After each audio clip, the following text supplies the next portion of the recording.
नमस्कार दर्शक बंधु नववर्ष 2026 मसीहा कुंभराशि व्यक्ति मानक पई कौन रहिबा आगु जाउछि कौन रहिबा भाग्य भविष्यत सेमानकर एई वर्ष 2026 टी किपरि कटिबा आगु जाउछि कुंभराशि व्यक्ति माने आज रो भिडियो आपण मानक पई बहुत महत्वपूर्ण रहिबा आगु जाउछि कुंभराशि व्यक्ति मानक पई जदि आमे कहिबा जे मानकर कुंभ राशि सेमानकर राष्ट्राधिपति हेउछन्ति प्रभु शनिदेव जे कि राशिर द्वितीय स्थान रे अछन्ति बा धन स्थान अर्थ स्थान रे शनिकर स्थिति रही से भाव में देवगुरु बृहस्पति राशि पंचम भाग अछन्ति 1 जून 2026 पर्यंत पंचम रे रहिबे एवं 2 जून ठारू षष्ठ स्थान कर्कट राशि को गति करिवे।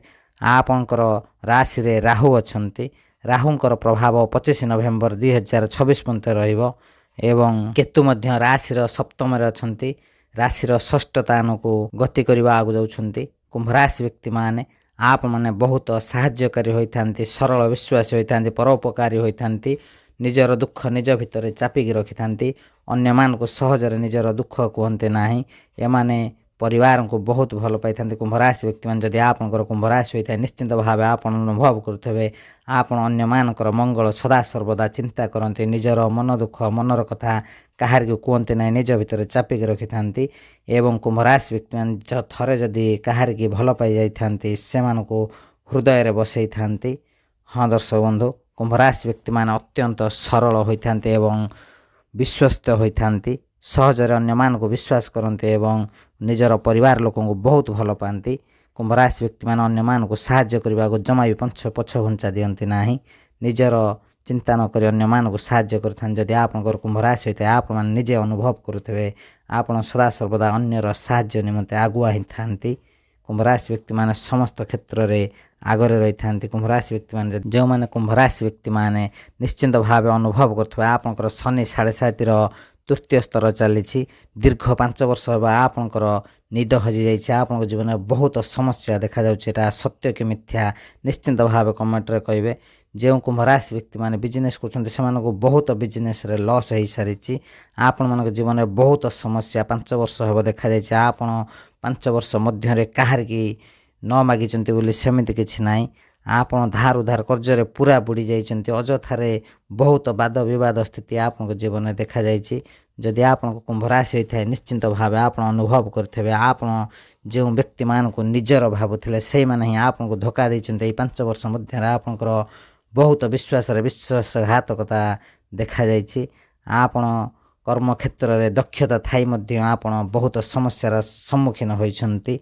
हाँ दर्शक बंधु कुंभराशि व्यक्ति माने 100% काम करने द्वारा मध्य आपन को कर्मर मूल्य दि जाए ना एमती जिनस आपन सहित गत 5 वर्ष मध्य घटी कि ना निश्चिंत भाव कमेंट करी कहतु जदि आपन कुंभराशि होता है निश्चिंत भाव आपनकर विगत 5 वर्ष हेब आपन जीवन में बहुत आर्थिक समस्या कर्म क्षेत्र में समस्या पारिवारिक समस्या सांगसाथी सहित संपर्क भांगा बहुत समस्या देखा जाइए।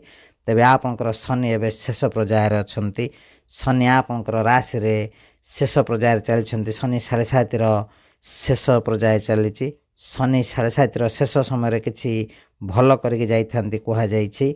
हाँ दर्शक बंधु आपन जो दुख कष्ट समस्या सहिचन्ति सेही कामर पूर्ण फल आपन 2026 मसीह रे पाइबा आगु जाउछन्ति। विशेष करी आपन माने देखिए फेब्रुआरी रो जून मध्य आपन को जीवन में बहुत बड़ परिवर्तन होगा आगु जाउछि। नूतन भूमि जमी जानवाहन निश्चिंत भाव आपन क्रय करबा आगु जाउछन्ति। कुंभराशि व्यक्ति माने आपनकर जदि दाम्पत्य जीवन में कौन सी समस्या थला से समस्यार समाधान होगा आगु जाउछि।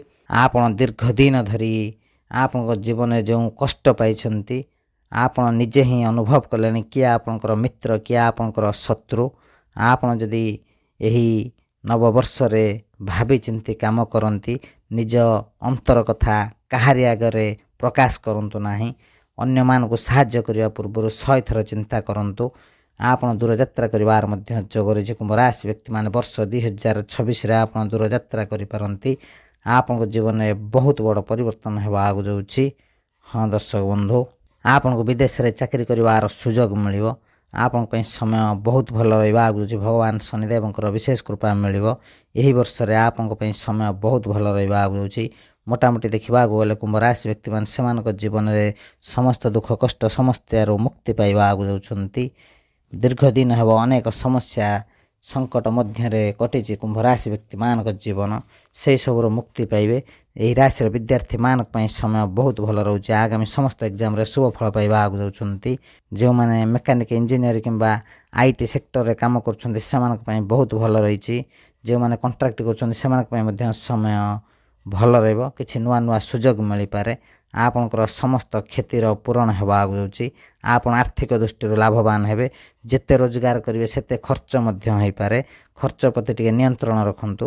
ନିଶ୍ଚିନ୍ତ ଭାବେ ଆପଣଙ୍କର ଆର୍ଥିକ ସ୍ଥିତି ପରିବର୍ତ୍ତନ ହେବ। ଆପଣଙ୍କ ଜୀବନରେ ଥିବା ସମସ୍ତ ଧାର ଉଧାର କର୍ଜରୁ ଆପଣ ମୁକ୍ତି ପାଇବେ। ନିଶ୍ଚିନ୍ତ ଭାବେ ଆପଣଙ୍କ ପାଇଁ ସ୍ଥିତି ବହୁତ ଭଲ ରହିଛି। ଦାମ୍ପତ୍ୟ ଜୀବନ ବହୁତ ଭଲ ରହିବ। କୁମ୍ଭ ରାଶି ବ୍ୟକ୍ତିମାନେ ବର୍ଷ 2026ରେ ଯଦି ଆପଣ ବିବାହର ଅପେକ୍ଷାରେ ଥିଲେ ନିଶ୍ଚିନ୍ତ ଭାବେ ହେବ। ଯଦି ଆପଣଙ୍କର କୌଣସି ବଡ଼ ପୁତ୍ର କିମ୍ବା ସାନ ଭାଇ ଭଉଣୀଙ୍କର ବିବାହର ଅପେକ୍ଷାରେ ଥିଲେ ଏହି ସମୟରେ ହେବ। ଯଦି ଆପଣ ମଧ୍ୟ ବିବାହ ଉପଯୁକ୍ତ ଅଛନ୍ତି ନିଶ୍ଚିନ୍ତ ଭାବେ ଆପଣଙ୍କର ବିବାହ କାର୍ଯ୍ୟ ସମ୍ପୂର୍ଣ୍ଣ ହେବାକୁ ଯାଉଛି। ବର୍ଷ 2026ଟି ଆପଣଙ୍କ ପାଇଁ ସୁଖ ଶାନ୍ତି ଦେବାକୁ ଯାଉଛି। ତେବେ ଦର୍ଶକ ବନ୍ଧୁ, ନବବର୍ଷ 2026 କୁମ୍ଭ ରାଶି ବ୍ୟକ୍ତିମାନଙ୍କ ପାଇଁ ଶୁଭ ଫଳ ଦେଉ। ମୋର ସମସ୍ତ ଦର୍ଶକମାନଙ୍କୁ ଶୁଭ ଫଳ ମିଳୁ, ସୁଖ ଶାନ୍ତି ପ୍ରାପ୍ତ ହେଉ। ଭଗବାନ ଜଗନ୍ନାଥଙ୍କ ପାଖରେ ଅନୁରୋଧ କରିବି ସମସ୍ତ ସବସ୍କ୍ରାଇବର ବନ୍ଧୁମାନଙ୍କର ଜୀବନରେ ସୁଖ ଶାନ୍ତି ଭରି ଦିଅନ୍ତୁ। ନବବର୍ଷଟି ସମସ୍ତଙ୍କୁ ହାର୍ଦ୍ଦିକ ଶୁଭେଚ୍ଛା ଓ ଶୁଭକାମନା। ଦର୍ଶକ ବନ୍ଧୁ, କୁମ୍ଭ ରାଶି ବ୍ୟକ୍ତିମାନେ ନିଶ୍ଚିନ୍ତ ଭାବେ ଲକ୍ଷ୍ମୀ ନାରାୟଣଙ୍କ ଦର୍ଶନ କରନ୍ତୁ। ପ୍ରତ୍ୟେକ ଦିନ ସନ୍ଧ୍ୟା ସମୟରେ ହନୁମାନ ଚାଳିଶା ଜପ କରନ୍ତୁ। କଳା କୁକୁରକୁ ଖାଦ୍ୟ ଦିଅନ୍ତୁ। ନିଶ୍ଚିନ୍ତ ଭାବେ ଶୁଭ ଫଳ ପ୍ରାପ୍ତ ହେବ। ତେବେ ଦର୍ଶକ ବନ୍ଧୁ, ଆଜିର ଭିଡ଼ିଓକୁ ଏଇଠି ରଖୁଛୁ। ଯଦି ଆପଣଙ୍କର ଏହି ରାଶି ହୋଇଥାଏ ନିଶ୍ଚିନ୍ତ ଭାବେ ଆପଣ ଏହି ଭିଡ଼ିଓଟି ଗୋଟେ ଲାଇକ୍ କମେଣ୍ଟ ସେୟାର ଏବଂ ଚ୍ୟାନେଲକୁ ସବସ୍କ୍ରାଇବ୍ କରିବା ସହିତ କମେଣ୍ଟ ବକ୍ସରେ ସହୋଦର ସହ ଜୟ ଶନିଦେବ ଲେଖିଦିଅନ୍ତୁ। ପ୍ରଭୁ ଶନିଦେବଙ୍କର ବିଶେଷ କୃପା ଆପଣଙ୍କୁ ମଧ୍ୟ ମିଳିବ। ରହୁଛୁ, ନମସ୍କାର, ଜୟ ଜଗନ୍ନାଥ।